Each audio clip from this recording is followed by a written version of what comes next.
എല്ലാവർക്കും നമസ്കാരം. പ്രധാനപ്പെട്ട ഒരു വിഷയം നിങ്ങളെ അറിയിക്കാനാണ് ഞാൻ ഈ വീഡിയോ ചെയ്യുന്നത്. സുഹൃത്തുക്കളെ, 2015 മുതൽ KDRB ആണ് പ്രധാനപ്പെട്ട 5 ദേവസ്വങ്ങളിലേക്കുമുള്ള തസ്തികകളിലേക്ക് പരീക്ഷ നടത്തി നിയമന ശുപാർശ അയച്ചിരുന്നത്. എന്നാൽ KDRBയുടെ നിയമനാധികാരം നിലനിർത്തിയിരുന്ന സെക്ഷൻ 9 ഹൈക്കോടതി 2026 ജനുവരിയിൽ എടുത്തു കളഞ്ഞിരിക്കുകയാണ്.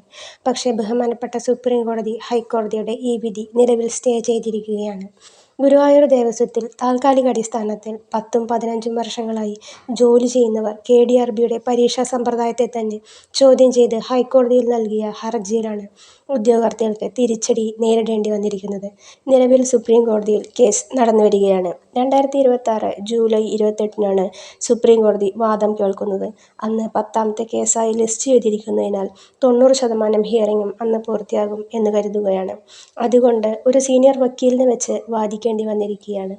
എതിർകക്ഷികളായ താൽക്കാലിക ജീവനക്കാർ ഗുരുവായൂർ യൂണിയൻ കോൺഗ്രസ് അംഗങ്ങളാണ്. നിർഭാഗ്യകരമെന്ന് പറയട്ടെ, കേരള ഗവൺമെൻറ് അവരുടെ SLP പിൻവലിച്ചിരിക്കുകയാണ്. ഗവൺമെൻറ് സപ്പോർട്ടും ഉദ്യോഗാർത്ഥികൾക്ക് നഷ്ടപ്പെട്ടിരിക്കുകയാണ്. ഹൈക്കോടതിയുടെ ഈ വിധി സുപ്രീം കോടതി ശരിവയ്ക്കുകയാണെങ്കിൽ 5 ദേവസ്വങ്ങളിലേക്കുമുള്ള KDRBയുടെ നിയമനാധികാരം നഷ്ടപ്പെടും.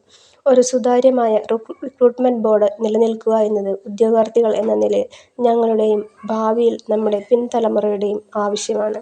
ഇതിനെല്ലാം വേണ്ടിയാണ് സീനിയർ കൗൺസിലിനെ വെച്ച് വാദിക്കുന്നത്. നിലവിൽ ഫണ്ട് കളക്ഷൻ നടത്തുന്നത് ഈ ചെലവുകൾക്കെല്ലാം വേണ്ടിയാണ്.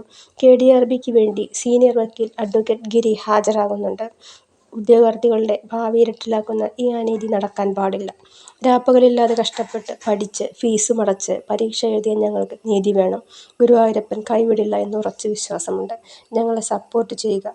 വീഡിയോ എല്ലാവരിലേക്കും എത്തിക്കുക. ഷെയർ ചെയ്യുക, ലൈക്ക് ചെയ്യുക, കമൻറ്റ് ചെയ്യുക. എല്ലാവർക്കും നന്ദി.